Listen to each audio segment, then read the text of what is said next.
அஸ்ஸலாமு அலைக்கும். வலைக்கும் வலைக்கும் அஸ்ஸலாம். அல்ஹம்துலில்லாஹ். அஷ்ஹது அன் லா இலாஹா இல்லல்லாஹ் வஹ்தஹு லா ஷரீக லஹு. அனைத்தும் அல்லாஹ்வுக்கே, அந்த அல்லாஹுவை தவிர வேறு தெய்வங்கள் இல்லை என்று நான் சாட்சியம் பகர்கின்றேன். நாம் வழிபடக்கூடிய இந்த அல்லாஹ் ஒருவராகவும் தனித்தவராகவும் இணைகள் அற்றவராகவும் ஏகோபித்த அதிகாரத்திற்கு உரிமை உள்ள ஒருவராகவும் இருக்கின்றார். அத்தகைய நம்முடைய மகத்தான இரட்சகரை இங்கே நாம் நினைவு கூறுவதற்காக, அவருடைய வார்த்தைகளிலிருந்து கற்றுக்கொள்வதற்காக, அவர் புகழ் பாடுவதற்காக, போற்றுவதற்காக, அவரை துதிப்பதற்காக, அவருடைய வார்த்தைகளிலிருந்து தொடர்ந்து கற்றுக்கொள்வதற்காக இந்த வலைதள வகுப்பிலே நாம் அனைவரும் ஒன்று குழுமி இருக்கின்றோம். மாஷா அல்லா, லா குவத்த இல்லா பில்லா, அல்ஹம்துலில்லாஹ். அல்லாஹ்வுடைய வார்த்தைகளான அல் குர்ஆன் 114 அத்தியாயங்களை கொண்டதாகவும் அதுல 6346 வசனம் உள்ளதாகவும் நம்ம அறிகிறோம். அது நம்ம தொடர்ச்சியா ரேண்டமா விருப்பப்பட்ட வசனங்களை பார்த்துட்டு வரோம். அவருடைய தொடர்ச்சியா நம்ம சென்ற வாரத்துக்கு முன்னாலாம் நம்ம லுக்மான் 31 அத்தியாயம் ஒரு நல்லடியாருடைய பேர்ல ஒரு தலைப்பு இருப்பதாகவும் அதுல உள்ள வசனங்களையும் பார்த்துட்டு வந்தோம். கடைசியா நம்ம பார்த்த வசனம் லுக்மான்ல 16 இருந்து பார்த்தோம். தன்னுடைய மகனுக்கு ஒரு அறிவுரை சொன்ன ஒரு வசனம். ஒரு பாறையின் ஆழத்துல ஒரு கடுகளை வித்து இருந்தாலும் அதையும் கடவுள் வெளிக்கொண்டு வருவாரு. எதையுமே நம்ம சின்னது பெருசா பார்க்க கூடாது, எந்த ஒரு சின்ன விஷயமும் வெளிக்கொண்டு வரப்படும் அப்படிங்கிறத கடவுளுடைய தன்மையை வெளிப்படுத்தும் முகமா ஒரு 16 பார்த்தோம். தொடர்ச்சியா அல்லாஹ் ஒரு சொல்றாரு தொழுகையை பத்தி. தொழுகை கடைபிடிக்கணும், நன்மையை ஆதரிக்கணும், தீமையை தடுக்கணும். அந்த மாதிரி செய்யும் போது இன்னல் ஏற்படும், அந்த இன்னல்களை எதிர்கொள்ளணும், பொறுமையா இருக்கணும் அப்படிங்கிறத பத்தி 17 பார்த்தோம். அந்த மாதிரி பண்புலாம் ரொம்ப கண்ணியமான பண்பு, உயர்வான பண்பு, நல்ல பண்புங்கிறத சிலாகித் அல்லாஹ் சொல்றாரு. அடுத்து நமக்கு ஒரு பதவியில் இருந்தோம் சொன்னா யாருமே ஆணவம் நடத்தக்கூடாது அப்படிங்கிறத சொல்றாரு. மக்களை நீ ஆணவத்தோடு நடத்தக்கூடாது, அதை நம்ம பார்த்தோம். ஆணவத்தை நடத்தக்கூடாது, அன்றி பெருமையாக பூமியில் சுற்றி திரியவும் கூடாது. காட்டிக் கொள்ளக்கூடிய ஆணவக்காரர்களை கடவுள் எது செய்யறதில்லை, நேசிப்பதில்லை. கடவுளுடைய நேசத்துக்கு நாம் ஆளாவணும்னா நம்ம நிலைமை ரொம்ப மோசமாயிடுங்கிறதையும் வழிகாட்டல் கிடைக்காதுங்கிறதையும் பார்க்கிறோம்.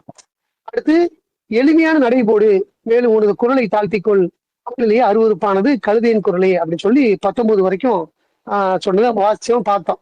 20 நம்ம பார்ப்போம் இன்னைக்கு. அவர் பிலாயின் ஷைத்தானிர் ரஜீம். வானங்களிலும் பூமியிலும் உள்ள ஒவ்வொன்றையும் உங்களுக்கு பணி செய்வதற்காக கடவுள் ஆக்கியிருக்கின்றார். மேலும் தன் ஆசிகளை கண்கூடானவையாகவும் மறைந்திருப்பவையாகவும் உங்கள் மீது பொழிந்திருக்கின்றார் என்பதை நீங்கள் பார்க்கவில்லையா? இருப்பினும் சில மனிதர்கள் அறிவில்லாமலும் அழிகால் இல்லாமலும் மேலும் ஒளியூட்டக்கூடிய வேதம் இல்லாமலும் கடவுளை பற்றி தர்க்கிக்கின்றனர் அப்படின்னு சொல்லி அல்லாஹ் ஒரு கருத்தை சொல்றார். என்ன சொல்ற, வானத்திலையும் பூமியிலையும் உண்டாக்குன எல்லாமே உங்களுக்கு பணி செய்வதற்காக செஞ்சிருக்கிறேன்னு சொல்றாரு. அப்படி பணி செஞ்சு படிச்ச ஒரு விஷயத்துல நம்ம நன்றியோட அதை பார்க்கணும், நன்றி அதோட இருக்கணுங்கிறத சொல்லிட்டு அந்த ஆசைகள் எண்ணி நம்ம கண்கூடானது இருக்குது, கண்ணுக்கு தெரியாத மறைமுகமாகவும் பல விஷயம் இருக்குது அப்படிங்கிறது படைப்புகள்ல சொல்றாரு. அது எல்லாமே நமக்கான ஆசையா எல்லாம் வழங்கியிருக்கிறாரு, அதன் மீது புரிந்திருக்கிறார் அப்படின்னு நீங்க பார்க்கலையான்னு கேட்டுட்டு, ஆனா மனுஷன் எப்படி இருக்கிறாங்க சொல்றாருன்னா, இப்படி வழங்கப்பட்ட பின்னாலும் கூட சில மனிதர்கள் அறிவு இல்லாம, அதை பத்தி எந்த விதமான ஒரு கவனமும் இல்லாம, வழிகாட்டல் இல்லாமலும் மேலும் ஒளியூட்டக்கூடிய வேதம் இல்லாமலும் அல்லாஹ் பற்றி கடவுளை பற்றி தர்க்கிக்கின்றனர் அப்படின்னு சொல்லி அல்லாஹ் அங்க முடிக்கிறார். நமக்கு வரிசையா பார்ப்போம்.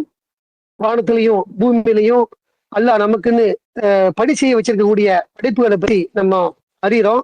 நம்ம அதோட தான் சேர்ந்து வாழ்ந்துட்டு இருக்கிறோம். அது என்னங்கிறத பார்ப்போம். நம்ம வானம் பூமிங்கிறது ஒரு பிரம்மாண்டமான படைப்பு. அதை நாம் ஒரு சின்ன துகள்ல தான் நேற்று முந்தானத்து பயன்லாம் கூட கேட்டோம். நம்ம எவ்வளவு ஒரு சின்ன ஒரு குறிப்பிட்ட ஒரு இடத்துல இருக்கிறோம் அப்படின்னு சொல்லிட்டு, இந்த பிரபஞ்சத்துல அவ்வளவு ஒரு சின்ன பிரம்மமான வெட்டு வழிகள் இருக்குது, நிறைய தொலை தூரங்கள் இருக்குது. நம்முடைய வாழ்க்கையில பல கோடி நம்ம பயணிச்சாலும் பயன்ல பார்த்தோம் ரசோட பயன்ல. அப்போ இந்த படைப்புகள்லாம் எதுக்கு படைச்சிருக்கிறேன் அப்படின்னா உங்களுக்காகன்னு சொல்றாரு, உங்களுக்கு பணி செய்வதற்காக அப்படின்னு சொல்றாரு. இந்த வசனம் எப்படி சொல்றதுன்னா, மனிதன் செலுத்த வேண்டிய நன்றி உணர்வு பத்தி, அதாவது எப்படி முக்கியமான குறிப்பு என்ன கேட்டீங்கன்னா, மனிதனுக்கு அல்லாஹ் நமக்கு என்ன வழங்கியிருக்கிறாருங்கிறதை நினைச்சு இந்த மாபெரும் அற்புதம் நினைச்சு நம்ம என்ன செய்யறோம்னா அதுக்கு நன்றி செலுத்தக்கூடிய மனிதனா இருக்கணும் அப்படிங்கிறத சொல்றாரு. நன்றி உணர்வை வெளிப்படுத்தக்கூடிய இருக்கணும்னு சொல்றாரு. அந்த அனைத்து எல்லா பயன்பாட்டுக்காக வானத்தில் உள்ள ஒரு எல்லா படைப்பையும் யோசிச்சு பாருங்க நீங்க. ஒரு சூரியன். நிறைய படைப்புகள் நமக்கு இருக்குது வானத்தை பொறுத்த வரைக்கும். வானத்துல சூரியன் சொல்றாரு, சந்திரன் இருக்குது, நட்சத்திரம் இருக்குது, பூமியில நீர் இருக்குது, காற்று இருக்குது, மரங்கள் இருக்குது, விலங்குகள் இருக்குது. என எல்லா படைப்புமே மனிதனின் வசதிக்காகத்தான். சூரியன்ல தொடங்கி நம்ம பூமியில உள்ள உண்ணக்கூடிய உணவுகள் வரைக்கும் மனிதனுக்காக தான் எல்லாமே படைக்கப்பட்டிருக்குது. விலங்குகள் ஒரு வார்த்தையில சொல்லி முடிச்சிடறோம். விலங்குகள்ல பலவிதமான விஷயங்கள் இருக்குது. உணவுக்கு மட்டும் இல்ல, பாதுகாப்புக்கு இருக்குது, சவாரிக்கு இருக்குது. நம்ம பல படிப்புகள் குரான்ல பார்த்தோம். இப்படி நம்ம ஒண்ணா பார்ப்போம். இன்ஷா அல்லாஹ் நமக்கு வழங்கிய வெளிப்படையானது என்னது, அந்தரங்கமானது என்னது, ரெண்டும் சொல்ல. வெளிப்படையாவும் கொடுத்துருக்கிறோம், அந்தரங்கமா கொடுத்துருக்கோம். அந்தரங்கமா நம்ம விசுவாசம் கொண்டிருக்கோம் பாருங்க, அது அந்தரங்கமானது. ஈமான் கொண்டிருக்கிறோமே, நம்ம நம்பிக்கை கொண்டிருக்கிறோமே, அது வெளியே தெரியுமா? பார்க்க முடியுமா? நான் பார்க்க முடியாது. நம்ம செயல் வச்சு தான் அறிய முடியும். ஒரு மனுஷன் படுத்து கிடக்குறான்னா அவன் தூங்குறானா இல்ல போயிட்டானா நமக்கு தெரியாது. நம்ம மூச்சையுடைய சுவாசம் வச்சு கண்டுபிடிப்போம். சுவாசமே இல்லைன்னா அவன் போனா சரி இறந்துட்டான் அப்படின்னு கண்டுபிடிப்போம். ஆனா உயிர் இருக்கான உயிர் இல்லைன்னு சொல்லுவோம். உயிர் உயிர்னு பேசுறோம்ல, உயிரை பார்க்க முடியுமா? பார்க்க முடியாது. அது மறைமுகமான ஒரு அட்கொடியா இருக்குது. ஒரு நடமாடக்கூடிய மனிதன் இருந்தா அவன் உயிர் இருக்குன்னு சொல்றான். நடமாட்டம் இல்ல ஜடம் ஆயிட்டான்னா உயிர் இல்லைன்னு சொல்றான். உயிர்னு ஒண்ணு பேசுறோம், உயிர்னு ஒண்ணு அறிஞ்சு வச்சிருக்கிறோம். அந்த உயிர் என்னவா இருக்குன்னா மறைமுகமா இருக்குது. எப்படி இருந்து காத்து மாதிரி, காத்து நம்ம உணர முடியும். ஃபேன் ஓடுது, காத்து அடிக்குது, தெரியுது. ஆடைகள் நமக்கு ரொம்ப மெலிசா இருந்தா ஆடும், முடிகள்லாம் ஆடும், கையில அந்த உணவு தெரியும் நம்மளுக்கு. அப்ப காத்து அடிக்குதுன்னு சொல்ல முடியுமே தவிர, உணர முடியுமே தவிர, அதை என்ன செய்ய முடியாது, பார்க்க முடியாது. அது மாதிரி தான் நம்பிக்கைங்கிறது அது மாதிரிதான். நம்ம உள்ள விஷயம் இந்த செயல்பாடை வச்சுதான் வெளிக்காட்ட முடியும். நம்பிக்கை நமக்கு மறைமுகமா அல்ல வழங்கிய ஒரு ஆசீர்வாதமா இருக்குது. இப்படி பல விஷயங்கள் நம்ம கண்ணுக்கு தெரியாம இருக்குதுங்கிறத பாக்குறோம். இந்த வரிசையில முதல்ல நம்ம சூரியனை பத்தி பார்ப்போம். சூரியனை பத்தி ஒரு வசனம் 91 சப்ஸுங்கிற இதே கொடுத்துருக்கிறார். மறந்துடக்கூடாதுங்கிறதுக்காண்டி ஒரு தலைப்பே இருக்குது. குரான்ல உள்ள 110 அத்தியாயங்கள்ல உள்ள அந்த தலைப்புகளை நம்ம ஞாபகம் வச்சுட்டாலே பல விஷயங்கள், வரலாறுகள், சம்பவங்கள், படிப்பினைகள், சட்டங்கள் எல்லாமே தெரிய வந்துடும். என்ன சொல்லப்பட்டிருக்கு அப்படின்னு சொல்லிட்டு 105 அல்ஃபீல் யானை. யானை பத்தி என்ன சொல்லுது, யானை படைப்பை பத்தி எவ்வளவு மெச்சக்கூடிய வகையில் இருக்குது. அல்ல ஒட்டகத்தை பத்தி சொல்றாரு, அவரோட சிறப்பான படைப்புகளை பத்தி, வித்தியாசமான படைப்பை பத்தியும். அஃபலா இது குரான்ங்கிற அஃபலா ஒட்டகத்தை பத்தி பேசும்போது வேற வசனம் வரும். இல்ல இபிலி கைஃப குளிக்கிறது, அதை உடனத்தை படைச்சது பத்தி எல்லாம் சொல்லுவாரு. இப்படி நமக்கு நிறைய அந்த விலங்குகளை பத்தி நிறைய தகவல்கள் எல்லாம் சொல்லுவாரு. இப்படி ஒவ்வொரு படைப்புலையுமே அல்லாவுடைய மகத்துவம் வெளிப்படக்கூடியதா இருக்கும். இது எல்லாமே நமக்கானது அப்படிங்கிறத சொல்றாரு. அல்லாஹ் உங்களுக்கு எப்படி கொடுத்துருக்கிறாரு, வானங்களிலும் பூமியிலும் உள்ள ஒவ்வொன்றையும் நம்ம தான் பார்த்துக்கிறத. பார்க்கக்கூடியது, பார்க்க கூடாது, முடியாதது எல்லாமே ஒவ்வொன்று தான். அதனை பணி செய்வதற்காக கடவுள் ஆக்கியிருக்கின்றார். யாருக்கு? உங்களுக்கு அப்படிங்கிறார். மனிதனுக்கு தான். எவ்வளவு பெரிய பறந்து விரிந்த போக முடியாதனாலும் அதை அறிஞ்சாதான் ஈமான் கொள்ள முடியும். இவ்வளவு தொலைவு வரைக்கும் இருக்குதா, அப்ப இவ்வளவு படைப்புகள் இருக்குதா அறியும் பொழுது நம்முடைய நம்பிக்கை கூடும். அல்லாவுடைய தன்மையை நம்ம அறியக்கூடிய ஒரு மாபெரும் வாய்ப்பு கிடைக்குது. அல்லாவுடைய படைப்பை நம்ம சிந்திக்கும் பொழுது அதெல்லாம் நம்ம நம்பிக்கை கொள்வதற்கு ஏதுவா இருக்குதுங்கிறத பாக்குறோம். வானத்திலையும் பூமியிலையும் அல்லாஹ் படைச்ச ஒவ்வொன்றுமே நமக்காக சொல்றதுல சூரியனை பத்தி நம்ம முதல்ல பார்ப்போம். சூரியனுங்கிறது நமக்கு வெளிச்சம் தரக்கூடிய ஒண்ணா இருக்குது. நாம இன்னைக்கு ஒருத்தர் பாக்குறோம், ஒரு புத்தகத்தை படிக்கிறோம், குரானை வாசிக்கிறோம், ஒரு மொபைல்ல பாக்குறோம். எதையுமே நம்ம நோக்குறோம்னா அது பசுமை இல்லாததோ, கடவுளோ, வானமோ, எதுக்குமே எது தேவைப்படும்னா ஒளி தேவைப்படும். வெளிச்சம் இல்லைன்னு சொன்னா எதையுமே பார்க்க முடியாது. இந்த அரை லைட் நிறைய போட்டுக்குது, வெளிச்சமா இருக்கு, என்னால அந்த மொபைல் பார்க்க முடியுது, நேரடியா நம்மள பார்த்து பேச முடியுது. ஒழுங்கா தெரியுதா தெரியலையா அப்படின்னு சொல்லிட்டு. அது காரணம் ஒளி இருக்குது. இப்ப கரண்ட் போயிடுச்சு, ஒளி இல்ல, என்னால பார்க்க முடியுமானா பார்க்க முடியாது என்னால. அப்போ எனக்கு என்ன தேவைப்படுதுன்னா கண்ணு மட்டும் இருந்தா போதாது. கண்ணு இருந்தா கண்ணும் ஒளியும் சேர்ந்தாதான் நம்ம பார்வையும் கிடைக்கும். அதுக்கு எது முக்கியத்துவம் இருக்குன்னா ஒளி முக்கியமா இருக்கு. அல்ல படைச்ச ஒளி. நல்ல சூரியன் இருக்குது. இரவுல நம்ம இது மாதிரி மின் விளக்குகளை, மின்சாரங்களை பயன்படுத்தி அந்த ஒளியை வச்சு நம்ம பார்வைகளை நம்ம பார்த்துக்கிட்டு இருக்கிறோம். அப்ப அல்ல நமக்காகத்தான் அதை படைச்சிருக்கிற ஒளி. அந்த ஒளி நமக்கு வேணும். இந்த சூரியனை நம்ம பாதிக்கப்படவும் கூடாதுங்கிற கருத்துல கொண்டுதான் ரொம்ப தொலைவில் வச்சிருக்கிறாரெல்லாம். இந்த சூரிய ஒளி வேணும் நமக்கு கிட்டக்க வச்சிருந்தான்னா இப்ப நம்ம பார்க்கலாம். வெயில் காலங்கள்ல, சம்மர்ல பூமிக்கு ஒட்டினாப்புல சுத்தி வந்துட்டு இருக்குது. அது நீல இடத்துல சுத்துது. டிசம்பர் மாசத்துல குளிரா இருக்குது, வெயில் அடிச்சாலும் ஏன் நமக்கு வேக்க மாட்டேங்குது, ஏன் சூடு ஏற மாட்டேங்குன்னா டிசம்பருடைய அந்த மாசத்துல சூரியனுக்கும் பூமிக்கும் தொலைதூரம் ஜாஸ்தி அதிகமா இருக்குது. ஸோ அதனுடைய சூடு நம்மள தாக்குறது இல்லை. சம்மர் வரும் பொழுது, மே மாசம், ஏப்ரல் மாசம் வரும் பொழுது சூரியனு பூமிக்கும் நம்மள அந்த பகுதி நெருக்கமா வந்துருது. நெருக்கமா வரதுனால என்ன ஆகுதுன்னா சூடு உடனடியா நம்மள தாக்குது. அதனால அந்த வெக்க நம்மளால முடியாம இருக்கிறது எல்லாமே ஏற்படக்கூடியதா பார்க்கிறோம். அது பலவிதமான பயன்பாடு சூரியன்ல இருக்குதுங்கிறது நமக்கு தெரியும். இதெல்லாம் நமக்காகத்தான் சொல்றாரல்ல. அந்த சூரியனை பொறுத்த வரைக்கும் ஒளி தர மட்டும் இல்லாம அநேக பயன்பாடுகள் இருக்கு. ஒளி மட்டும் இல்ல, அந்த வெளிச்சம், அதனுடைய சூடான அந்த வெப்பம். அதனாலதான் நீங்க தரையெல்லாம் காஞ்சி இருக்குது. எவ்வளவு இடங்கள் நம்ம போறோம், மழை பொழியுது, மழை பெஞ்சிட்டு சூரியன் இல்ல, வெளிச்சம் வரல, ஒளி வரலன்னா எப்படி சதவீதம் இருக்கும்? ரொம்ப நம்ம புழங்கவே முடியாது நம்மளால. ஒரு மழை வந்து ஒரு வெயில் அடிச்சாதான் அந்த பூமி சுத்தமாகும், காஞ்சாதான். இந்த சகதிகள் எல்லாம் காஞ்சி மணலா மாறும்போதுதான் சுத்தமா இருக்கும். அந்த மாதிரி அந்த பயன்பாடு, சூரியன் பயன்பாடு இருக்குது. அதை உங்களுக்கு தான் படைச்சிருக்கேன்னு சொல்றேன். நாம அதுக்கு எவ்வளவு நன்றி செலுத்த நமக்கு தெரியாது. நம்ம கொடுக்கறதே நன்றி செலுத்துறது குறைவு தான். நம்ம சுத்தி இருக்கக்கூடிய அனைத்து பொருள் நமக்கு நல்லா சொல்றாரு. எந்த சாதனம் எடுத்தாலும் சரி நமக்கானதுதான். இந்த கடை சுத்தி பல பொருள் இருக்குது, எல்லாமே நம்முடைய பயன்பாடுக்கு தான். அது இல்லைன்னா நம்மளால ரொம்ப கஷ்டம். ஒரு பேண்ட் போடுறோம், பெல்ட் போட்டாதான் ஸ்ட்ராங்கா நின்றுட்டு இருக்கோம். பெல்ட் இல்லைன்னா உடனே சைஸ்ல தூக்கி விட்டு இருக்கணும். சாப்பிட்டா வயிறு புடைச்சிட்டு இருக்கும், பேண்ட் டைட்டா இருக்கும்.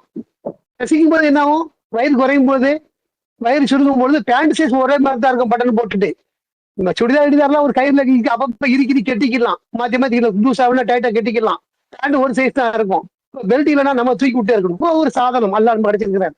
அது தோல்ல இருந்து வருது, பலவிதமான படைப்புல இருந்து வருது. அப்ப அது நமக்காக அல்லாஹ் வழங்கிய ஒண்ணா இருக்குதுங்கிறத நம்ம பார்க்கணும் அதுல. ஆக சூரியன் நமக்கு வந்து வெளிச்சத்தை மட்டும் தரல, கண் பார்வைக்கு, நம்முடைய வெப்பத்துக்கு, பூமிக்கு தேவையான ஒளி வெளிச்சம், காய வைக்கிறதுக்கு எல்லாம் அல்லாஹ் வழங்குறாரு. இன்னும் அது தாவரங்களுக்கு பெரும் பயன்பாடா இருக்குது. ஒளி வராத இடத்துல செடியில் ஒழுங்கா வளராது. முதல்ல சில நிறைய பிளானட் இருக்குது, இன்டோர் பிளானட் இருக்குது, அவுட்டோர் இருக்குது. இன்டோர் பிளானட் ஒளியே தேவைப்படாது, அப்படி கண்டுபிடிச்சிருக்காங்க. வீட்டுக்குள்ள வெக்க காலமா இருக்குதா, நம்ம சட்டில வச்சு இந்த பெரிய தண்டு உள்ள விஷயங்களை வச்சுக்கிருப்போம், மரங்களை செடிகளை வச்சிருப்போம். ஏன்னா அது உள்ள வச்சோம்னா உள்ள வைக்காது, அப்சர்வ் பண்ணிக்கணும். அப்படி டெம்பரேச்சர் கொஞ்சம் கூலா நல்லா இருக்கும். நிறைய வீடுகள் நம்ம பாக்குறோம், இப்ப ஆர்டிபிஷியலா வந்துருச்சு, எல்லாம் பிளாஸ்டிக் தான், பார்வைக்கு தான் இருக்கே தவிர பயன்பாட்டுக்கு இல்லை. இந்த மாதிரி இடங்கள்ல பூச்செண்டு, பூக்கொத்து எல்லாமே பார்க்க அழகா இருக்கும், ஆனா ஒரிஜினல் கிடையாது, டூப்ளிகேட் அப்படி வச்சிருக்கோம். ஆனா அது அல்லாஹ் வந்து நமக்கு சூரிய ஒளியால இயங்கக்கூடிய அநேக தாவரங்கள் வச்சிருக்கிறார். சூரிய ஒளி ஒழுங்கா இருந்தா தான் நமக்கு விவசாயம் பண்ண முடியும் தான் இருக்குது. நெல் அறுவடைக்கெல்லாம் நமக்கு எடிச்சு அந்த செடி வளரும் போதே நிறைய ஒளி தேவைப்படும். செடிகள், மரங்கள் எல்லாமே சுவாசிக்கின்றன, ஒளியால தான் சுவாசிக்க முடியும். ஒளி இல்ல, மேகம் மறைச்சிருச்சுன்னா சுவாசமே நின்று போயிடும். சோதனை நம்ம ஸ்கூல்லயே நம்ம பார்த்திருக்கிறோம். கண்ணாடி கோலையில ஒரு செடியை போட்டு வெயில கொண்டு வச்சு டுப்பு டுப்பு டுப்புன்னு முட்டையா வரும், அதுல குமிழ் வரும். அதை கொண்டு நிழல வச்சுட்டோம்னா குமிழ் வராது, ஏன்னா சுவாசிக்கல. வெயில் வந்தா மட்டும்தான் சுவாசிக்கும் அப்படிங்கிறத நாம அறிஞ்சு வச்சுக்கோம். அப்ப அதுக்கு பயன்பாடா என்ன இருக்குது? சூரியன் இருக்குது அப்படின்னு நம்ம பாக்குறோம். இப்போ சூரியனுடைய பயன்பாடு நமக்கு துணிமணி காய வைக்கிறதுக்கு. ஒரு மழை காலம் வந்துருச்சா, தொடர்ச்சியா வெள்ளம் மழைன்னு கேள்விப்படுறோம். இப்பதான் நேபாளில அடிச்சு ஊத்துது, பல கட்டிடங்கள் புதஞ்சிருக்குது. தமிழ்நாட்டில இருந்து போன 2 பஸ் 40 பேர்னு சொல்றாங்க, கிளம்ப என்னன்னு தெரியல அப்படிங்கிறாங்க. மண் சரிவுல புதஞ்சிருச்சு அப்படின்னு சொல்லிட்டு இன்னைக்குள்ள அப்டேட். இது மாதிரி நமக்கு அந்த மழை வந்து வெளில வந்துட்டு போனதுக்கு அப்புறம் அந்த ஒளி வந்தா தான் பூமியே சீராகும். இல்லாட்டா என்ன ஆகும்? வீடுகள்லயே பாருங்க, நம்ம துணிமணி, பெட்ஷீட் எல்லாம் வச்சு தலவணி வச்சிருப்போம். எல்லாமே மழை காலம் வந்துருச்சுன்னா கொஞ்சம் சுமை அடிக்க ஆரம்பிச்சிடும். சுமை அடிக்க ஏன் காரணம்? ஒரே குளிர்ச்சி, வெப்பம் இல்ல, வெக்க இல்ல, வெயிலுக்கு வாய்ப்பு இல்ல, காயப்பட முடியல. அப்போ நம்மளுடைய காத்துலயும் சூடு இல்லை, உள்ள இருக்க குளிர் காத்துலயுமே அந்த சூடு இல்லாதனால என்ன செய்யும்? அந்த தொடர்ச்சியான குளிரால அந்த துணிமணிகள் எல்லாம் கொஞ்சம் பேட் சுமல் அடிக்க ஆரம்பிச்சிடும். அதான் என்ன பண்ணும், அயன் பாக்ஸ்லயா சூடு பண்றோம். கொஞ்சமாவது வெயிலா வந்துருச்சா அதுல வந்து என்ன செய்வோம், நம்ம அயன் பாக்ஸ் வச்சாவது கொஞ்சம் சூடு பண்ணா அந்த சுமல் எல்லாம் கொஞ்சம் மாறும் அப்படின்னு சொல்லி அது வேலையை செய்யறோம். அந்த மாதிரி நம்ம பெட்ல இட்ல சில பேருக்கு அந்த இதெல்லாம் சொல்லுவாங்களே, இந்த கிருமிகள் இந்த கடிக்குது அப்படின்னு சொன்னா பெட்லாம் அதிகமா காயப்பட வாய்ப்பு இருக்காது. இந்த அப்பார்ட்மெண்ட் அங்க வெயில் இல்லாத இடம், பெஞ்சல் பிடிச்ச இடம், சின்ன வீடு, சந்து பொந்தா இருக்கும் பாம்பே இடங்கள்லாம், எல்லாம் வேற வழி கிடையாது. அந்த பூச்சிகள் எல்லாம் கடிக்குதுன்னு சொன்ன அன்னைக்கு ஃபங்கஸ் இருக்குதுன்னா காயப்பட வாய்ப்பு இல்லை. அயன் பாக்ஸ் தான், அயன் பாக்ஸை போட்டுட்டோம்னா அந்த கிருமி எல்லாம் சரி, அப்புறம் படுத்தா ஒரு கடி இருக்காது. அப்படியே நம்ம கட்டு வச்சிருக்கிறோம் வலைதளம் மூலமா. சோ நமக்கு இந்த வெயிலோட பயன்பாடு நமக்கு ஏராளமா நம்ம அதை அடையிறோம் அப்படிங்கிறத நம்ம பாக்குறோம். அப்ப சூரியனை நம்ம பாக்குறோம், விவசாயிகளுக்கு உண்ணக்கூடிய உணவு எல்லாமே தான் வருது அப்படின்னு சொல்லிட்டு. அது மாதிரி சந்திரனை பொறுத்த வரைக்கும் நமக்கு ஒவ்வொரு நாளும் அது தேய்பிரை வளர்பிறையா மாறுறது, காலங்களை காட்டுது. என்னைக்கு 1ஆம் தேதிங்கிறத நம்ம பாக்குறோம். என்னைக்கு அது காலம் கணிக்கக்கூடிய ஒரு சாதாரணமா அல்ல வச்சிருக்கேங்கிறதையும் நமக்கு அது குரான்ல சொல்ற. அது சந்திரனுடைய பயன்பாடு வழிகாட்டுவதற்கு அது நமக்கு இலகுவா இருக்குது. இந்த கடல்ல பயணம் பண்ணக்கூடியவங்களுக்கு நட்சத்திரங்கள்லாம் வழிகாட்டக்கூடியதா இருக்குது. வால் நட்சத்திரம், பெரிய நட்சத்திரம், மெயின் நட்சத்திரம், இதெல்லாம் நமக்கு அன்றாடம் பெருமண்ட ஒருத்தா நிற்கும். அதை வச்சு நம்ம கண்டுபிடிச்சிடலாம் எந்த வழி போகலாம்னு சொல்லிட்டு. நமக்கு அதுக்கான அறிவு இல்லை, மாலுமிகளுக்கு தெரியும். நம்ம அடிக்கடி கப்பல்ல போறாளா இருந்தா நமக்கு அது தெரியும். சரியா நம்ம கரெக்டா வந்திருக்கோம், சரியான பொசிஷன்ல போயிட்டு இருக்கோம், இதான் ரோடு சரியா இருக்குது. கடல்லே சொல்றா, ரோடுங்கிறது நமக்கு இங்க மட்டும் ரோடு கிடையாது, வானங்கள் எல்லாத்தையும் ரோடு வச்சிருக்கானுவா. ரோடு கிடையாது, ரூட்டு என்னென்ன பிளைட் எப்பப்ப போகணும், எப்பப்ப வரணுன்றதுக்கெல்லாம் ஆன்லைன்லயே இருக்கும். இந்த டைம்ல இந்த டைம்ல கிராஸ் ஆகணும், இது கிராஸ் ஆகக்கூடாது, இப்ப போகக்கூடாது, இவ்வளவு ஹைட்ல போகணும், இவ்வளவு போகக்கூடாது சிஸ்டம் இருக்குது. அப்படித்தான் அங்க ஓட்டப்படுதே தவிர இஷ்டத்துலாம் போக முடியாது. நமக்கு பார்த்துட்டு இருக்க வானத்தை அப்படியே அண்டமா பிளைன் நடக்குது, இஷ்டத்துக்கு ஓட்டலாம் அப்படிலாம் ஓட்ட முடியாது. அங்கேயே ரோடு இருக்குது, சிஸ்டம்ல தெரியும் அங்க. அப்படி அந்த சிஸ்டம் இந்த கோடே தான் போயிட்டு இருக்கணும் அவன். ஏன்னா இவன் இந்த கோல போனால்தான் அந்த மேல் கோல அவன் போக முடியும். இவன் இஷ்டத்துக்கு தான் வண்டியை ஓட்டான்னா அங்க கிராஸ் ஆயிடும். அதான் அங்கெல்லாம் அந்த மாதிரி சிஸ்டம் இருக்குதுங்கிறது நம்ம தெரிஞ்சுக்கிடணும். ஸோ வானத்திலயும் ரோடு இருக்குது, கடல்லயும் அது மாதிரி ரோடு இருக்குது. ஆனா அடிக்கடி பயணம் பண்ணக்கூடிய நபரா இருந்தா நாம என்ன செய்யலாம், அந்த நட்சத்திரத்தை வச்சு நாமளும் அந்த வழிகளை கண்டுபிடிக்க முடியும். ஆக அல்லாஹ் சூரியன், சந்திரன், நட்சத்திரம், அப்புறம் பூமியில உள்ள நீர், பூமியை பொறுத்த வரைக்கும் நமக்காக வழங்கிருக்காங்க, வாழ்வதற்கு ஏற்ப வழங்கிருக்காங்க. உட்கார்ந்து இருக்கிறோம்னா ஆடாம அசையாம இப்படி இது மாதிரி ஒரு செவ்வாய் உட்கார முடியுமா? உட்கார முடியாது. அங்க போனவெல்லாம் வீடியோ எடுத்து போடதான் செய்யறான். அப்படியே பறந்து கிடக்குறான். இப்ப பாக்குறோம் அந்த விஷயத்த. ரோபோ மாதிரி ஒரு ட்ரெஸ்ஸை போட்டுக்கிட்டு காத்துக்கு இதுக்கு சாப்பாட்டுக்கு எல்லாம் மாத்திரதான். அவ்வளவு சாப்பாடுலாம் கிடையாது. ஒரு சாப்பாடை போட்டா இத்தனை நாய் தாக்கு பிடிக்கும் அளவுக்கு மருந்துகள்லாம் இருக்குது. அந்த மருந்து மாத்திரையை போட்டுட்டு தான் பசி இல்லாம இப்படி அங்க இருந்து வருவாங்களோ. இது மாதிரி அவங்க நடவு எல்லாம் பாத்தீங்கன்னா அப்படியே தான் இருக்கு, நடக்கிற மாதிரியே இருக்கும். இந்த மாதிரி நடக்க முடியாது, விரும்புற மாதிரி செய்ய முடியாது. நம்ம நினைச்சா உட்காரோம், நினைச்சா எந்திரிக்கிறோம். எந்திரிக்கும் போதெல்லாம் அல்லாஹ் போகணும்னு சொல்லப்பட்டிருக்குது, அதை செய்யறதே இல்லை. ஏன்னா அந்த பூமியினுடைய அமைப்பு அப்படி இருக்கிறதுனால தான் அப்படி எந்திரிக்க முடியுது, நடக்க முடியுது, ஓட முடியுது, இயங்க முடியுது. இல்லைன்னா அதான் ஒண்ணுமே செய்ய முடியாது நம்மளால. அப்ப அப்படிப்பட்ட ஒரு பூமி அல்லாஹ் நம்ம கொடுத்திருக்கிறாரு. நம்ம வாழ்வதற்கு ஏற்ப அந்த பூமியை ரொம்ப சிறப்பா அதுல விளைச்சலுக்கான ஒரு மணல் கொடுத்திருக்கிறாரு, நீர் கொடுத்திருக்காரு. பூமிக்குள்ள தேக்கி வைக்க நீர் நம்ம எவ்வளவு தேக்க முடியும் நம்மளால? குடி தண்ணிய நம்ம டன்கள் எடுத்து வைக்க முடியுமா? வீட்டுல இடம் இருக்குதா? இருக்கிற வீடுகள்லயே இருக்கிற பொருளே நம்ம கழிச்சுட்டே இருக்கிறோம். வேண்டாம் வேண்டாம் தூக்கி போடு, வேண்டாம் வாங்கிக்கலாம். ஏன்னா இப்ப எல்லாம் அப்படிதான் ஆகி போச்சு. எல்லா பொருளுமே தேவைன்னு வச்சா வீடு நிறைஞ்சு போயிடும். எதுவுமே தேவைன்னா வாங்கலாங்கிற இப்ப ஆப்ஷன் வந்துருச்சு. இப்போ என்ன பொருள் வேணும்? இப்ப என்ன நல்ல சாமான் தான் இருக்கும். ஒரு ஃபேன் இருக்குது, பழைய ஃபேன், நமக்கு தேவைப்படல, சும்மா கட்டி வச்சிருப்போம், சும்மா தான் கிடக்காது. கட்டி வச்சே வம்பா போயிடாது. ஆனா என்ன செய்யறோம், அதெல்லாம் தேங்கி வச்சு வீடை குப்பையாக்கி வைக்காம என்ன பண்றோம், வேண்டாம் தூக்கி போடு, காவாசி வேலை அரைவாசி வேலையே வேலையை வருது, இடைக்கு போட்டாலும் பரவாயில்ல, திருப்பி தேவைப்பட வாங்குற சக்தி நமக்கு எல்லாம் கொடுக்குறாரு, வாங்கிக்கலாங்கன்னு முடிவுக்கு வர பாருங்க. அதனால இந்த சேமிக்க முடியாதுன்னு சொல்ல வர தண்ணி கிண்ணி எல்லாம் எவ்வளவு சேமிக்க முடியும்? அப்ப அன்றாட தேவைக்கு நமக்கு அன்றாட பூமியில ரொம்ப சேஃப்டியா பாதுகாப்பா இருக்குது, சுத்தமா இருக்குது, பியூரா இருக்குது. இந்த மாதிரி தண்ணியை வெளியே கொண்டு பியூரிஃபை பண்ணி இப்படி ஒரு சத்து இல்லாம ஆக்கி தரணும்ல. இந்த ஃபில்டர் வாட்டர் அப்படி இல்லை. அங்க பூமியில இருந்து எடுத்தா அப்படி ஃபில்டர் வாட்டர் பிளெயின் வரும், அதை நேரடியா குடிக்க முடியாது. பூமிக்குள்ள ரொம்ப சிறப்பான முறையில் இருக்குது. இப்படி சேமிக்கக்கூடிய ஒரு தண்ணியை எல்லாம் நமக்கு அது கொடுத்துருக்குறாங்க. பூமிங்கிறது ஒரு கடல்ல எவ்வளவு முக்கால்வாசி கடல்ல கால்வாசி தான் பூமி இருக்குதுன்னு சொல்லப்படுது, நம்ம வாழக்கூடிய இடம். அதுலயும் அல்ல நமக்கு சிறப்பான ஒரு நீராதாரத்தை நமக்கு மட்டும் இல்லாம நம்முடைய விலங்குகளுக்கும், நாம் உண்ணக்கூடிய அந்த விலங்குகளும், மேய்ச்சலுக்கு உள்ளதுக்கும், சவாரி செய்யறதுக்கும், எல்லா விதமான இந்த விலங்குகளுக்கும் அல்ல அங்க தண்ணியை வச்சிருக்கேன்னு சொல்றாரு. இந்த மாதிரி கடல் படைச்சிருக்கிறாரு. கடல்ல ஏராளமான தண்ணி இருக்குது. அங்க ஒரு சாதாரண ஒரு குளம், குட்டை, தண்ணி தேங்கி கிடக்குதுன்னா என்ன உண்டாகுதுங்க? கொசு முட்டையை போடுது, கொசு உண்டாக்குது. மழை முடிஞ்சிச்சா அடுத்து கொசு அலங்கார மாதிரி நம்ம பேசிட்டு இருக்கிறோம். அவ்வளவு தண்ணி தேங்கி இருக்குதா? கடல்ல ஏன் அந்த முட்டை போட மாட்டேங்குது? ஏன் அங்க கொசு உண்டாக மாட்டேங்குது? இந்த தெருல உண்டாகக்கூடிய அங்க உண்டலாம இதோட அதிகமா இருக்குது. அங்க ஆறு, குளம், ஏரி எல்லாம் தாண்டி அதிகமா இருக்குது இல்ல? அந்த கடல்லையே உண்டாக மாட்டேங்குது, அந்த கொசுலயே முட்டை போட மாட்டேங்குது. அங்க அங்க அல்ல இது வச்சிருக்கிறாரு, கிருமி அழிக்கக்கூடிய அந்த உப்பு தண்ணி இருப்பாருங்கம்மா.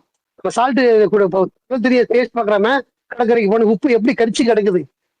அந்த உப்பு தண்ணியில எந்த விதமான இதுவும் கிருமியை ஏற்றுக்கொள்ளப்படாதாங்க. எல்லா விதமான செத்ததும் தன்னை ஒதுக்கப்படும் சொல்லப்பட நினைக்கும்.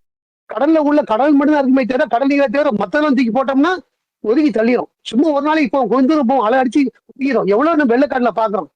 சுயல், ஒரு சுனாமி, ஒரு புயல், ஒரு வெள்ளம் நம்ம பாக்குறோம். அந்த வெள்ளத்துக்கு பிறகு அந்த மழைலாம் ஓய்ஞ்சு கடற்கரை பூரா பார்த்தா ஒரு பிளாஸ்டிக் படம் ஓய்ந்து கிடக்கும். எல்லாம் இவ்வளவு போட்டது, பிடிச்சது, போட்டது, எல்லாம் தள்ளுனது எல்லாம் அங்க கிடக்காங்க. இதெல்லாம் ஒதுக்கி தள்ளி ஓரம் கட்டிடும். மழை வந்தாலும் வரட்டும், மழை வந்தா மொத்தமா தள்ளும். அது எப்படின்னா சிட்டியில உள்ள எல்லா குப்பையும் கொண்டு போய் அங்க சேர்த்துருவாங்க. மழை காலத்துல வீட்டுல கிடக்கிறது, பிறக்காதது, ஃபேக்டரிக்கு போகாதது, இது எல்லாத்தையும் கொண்டு போய் சேர்க்கறதுனால அது மழை முடிஞ்ச உடனே தெரிஞ்சு நம்மளுக்கு கிடக்குறது.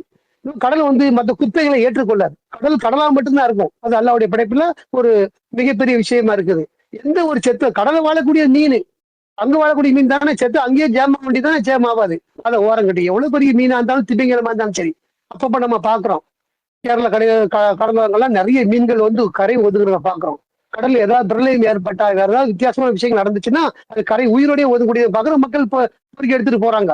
இது இல்லாம பெரிய பெரிய திமிங்களை ஒதுங்குறதையும் பாக்குறோம். பெரிய திமிலங்கள் செத்ததுக்கு அப்புறம் வாழும்போது அங்க வாழும், செத்துச்சுன்னா கரைக்கு வந்துருது. அது அதையும் நம்ம பார்க்கத்தான் செய்யறோம். அது எல்லாமே செத்து வருது அப்படின்னா அங்க ஒரு அது அல்லாவுடைய நாட்டம். அதை கட்டுப்படுத்துறாரு. எதை அவரு வாழ வைக்கிறாரு, எதை மீட்டு கொள்றாரு. அது நமக்கு தெரியும் தெரியாமலும் இருக்கும். அடிபட்டது, ஒண்ணு சண்டை போட்டு செத்தது, இந்த மாதிரி விஷயங்கள்லாம் ஒதுவும், தடை ஒதுவும். கடல் ஏற்றுக்கொள்ள செத்தது ஏற்றுக்கொள்ளல பாருங்க, அது வெளியே கொண்டு தள்ளிடுது.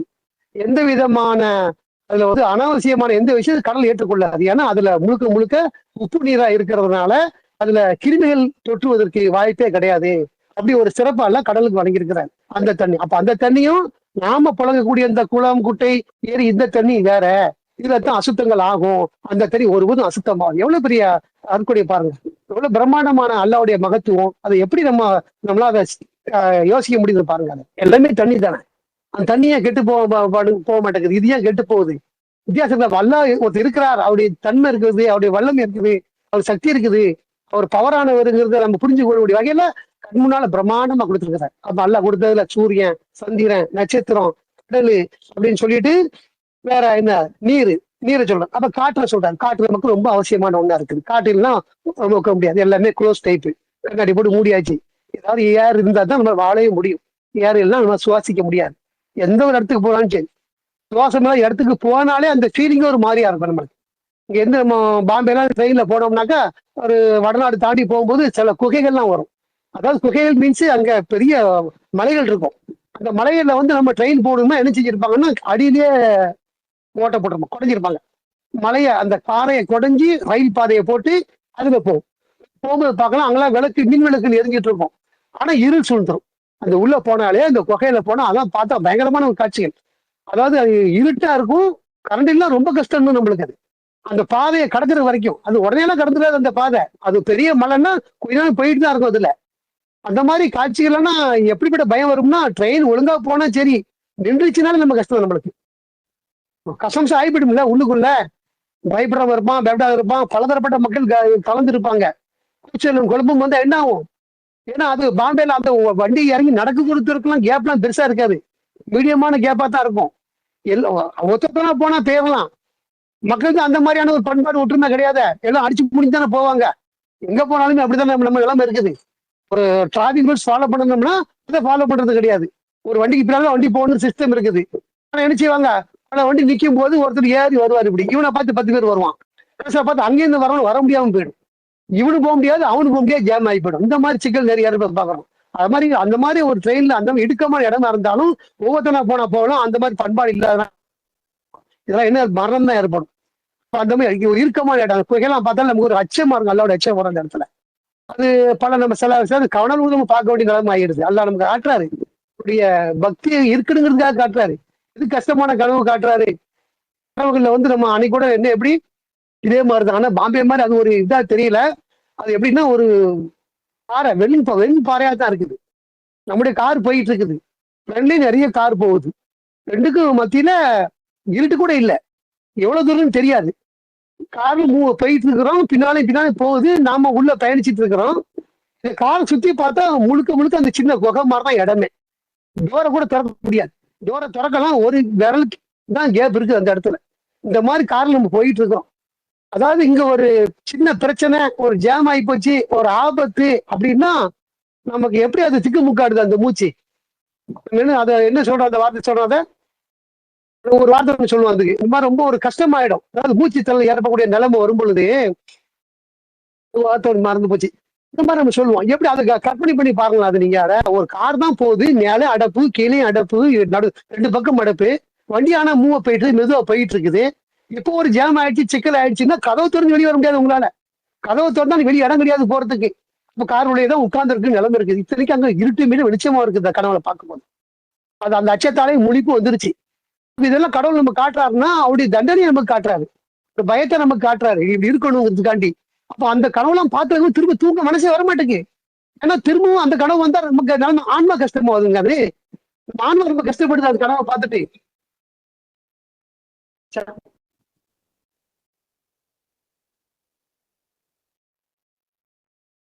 இருக்கக்கூடிய இடம் ஒரு ஃப்ரீடமா இருக்கணும், பெருசா இருக்கணும். அப்படின்னா நம்மளால வாழவே முடியும். இடுக்கு முடிச்ச இடத்துல நம்மளால வாழ முடியாது.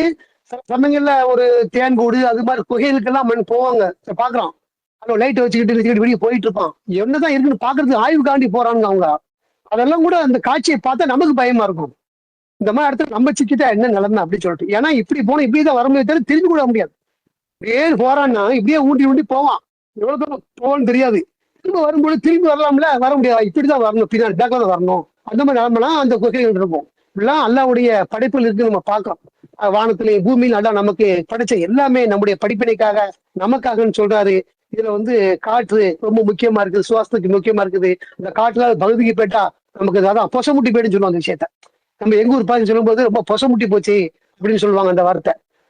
அந்த மாதிரியான ஒரு நிலைமை அது காட்டு இல்லாத பகுதியில கிடைக்குங்கிற சொல்றோம். முக்கிய காரணமே அதுதான். இடம் இல்ல, ஸ்பேஸ் இல்ல, காட்டு இல்ல, அந்த நிலைமை உண்டாயிடும். அப்ப அதெல்லாம் நமக்கு அல்ல அப்படியா கொடுத்திருக்கிறாரு. நாம அவருக்கு என்ன இருக்கு, நன்றியா இருக்கணும், நன்றியை வெளிப்படுத்தணும், அவரை புகழணும், அவரை மெச்சணும், அவரை நமக்கு வந்து மென்மேலும் தருவதற்கு நம்ம பிரார்த்தனை பண்ணணும் அப்படிங்கிறத நம்ம இந்த வசனத்துல பெற்றுக்கொள்றோம். நமக்கு தாவரங்களை பத்தி ஒண்ணுக்கூடிய உணவுகள்ல நம்ம என்கிட்ட பேசுற தாவரத்தை பத்தி, பழங்கள் வேற, காய்கறி வேற, குடியில விளையிறது வேற, மரத்துல விளையிறது வேற, செடியில விளையிறது வேற, வேர்ல விளையிறது வேற, வேறு உணவுகளும் தனியா இருக்குது. எல்லாமே வெவ்வேறு. தாவரங்கள் ஒரு வார்த்தையை எடுத்துட்டோம்னா அதுல ஆயிரக்கணக்கான விஷயங்கள் இருக்குன்னு பாக்குறோம். எல்லாம் நமக்கு அல்லாஹ் கொடுத்துருக்கிறாருன்னா அது நினைச்சு நம்ம அற்கொலை நினைக்கணும். ஆனா மனுஷன் என்ன செய்யறான்னு கழிச்சு விடாம இவ்வாறு இருந்தும் அவன் என்ன செய்யறான் தெரியுமா? சில மனிதர்கள் அறிவு இல்லாமலும் வழிகாட்டல் இல்லாமலும் ஒளியூட்டக்கூடிய வேதம் இல்லாமலும் கடவுளை பற்றி தர்க்கிக்கின்றனர். இவ்வளவு பிரம்மாண்டமான ஒரு உலகத்துல அல்ல நமக்கு வாழ்வதற்கு ஏற்ப வழங்கிய இவ்வளவு விஷயங்கள் நம்மளால பேச முடியல பாருங்க. ஒரு விஷயத்தை எடுத்து அதை வாழ்க்கையே வர முடியல. அவ்வளோ இருக்குது நம்ம கற்பனையில பாக்குறதுக்கு. ஆனா அதை பத்தி எந்த அறிவுமே இல்லாம, வேதத்தை பார்க்காம, வழிகாட்டல் இல்லாம மனிதன் தர்க்கிக்கின்றான்ங்கிற கடவுளை பத்தி. ஏதாவது தர்க்கத்துக்கு ஏதாவது விஷயம் இருக்குதா? இப்ப நம்பிக்கை கொண்டவனுடைய ஐடியா வேறையா இருக்குது, நம்பிக்கை கொண்ட ஐடியா வேறையா இருக்குது. ரெண்டு வித்தியாசம் ரொம்ப இருக்குது. நாம எப்படி அதை புரிஞ்சு இருந்து கடவுளை பத்தி மெச்சிட்டு இருக்கிறோம். இந்த மெச்சில எல்லாம் அவனுக்கு இல்லைன்னு சொல்றாருல்ல, அவன்ல வந்து நம்ம ஆயிரக்கூடாது, நம்ம பார்க்கணும், பிரார்த்தனை பண்ணணும்.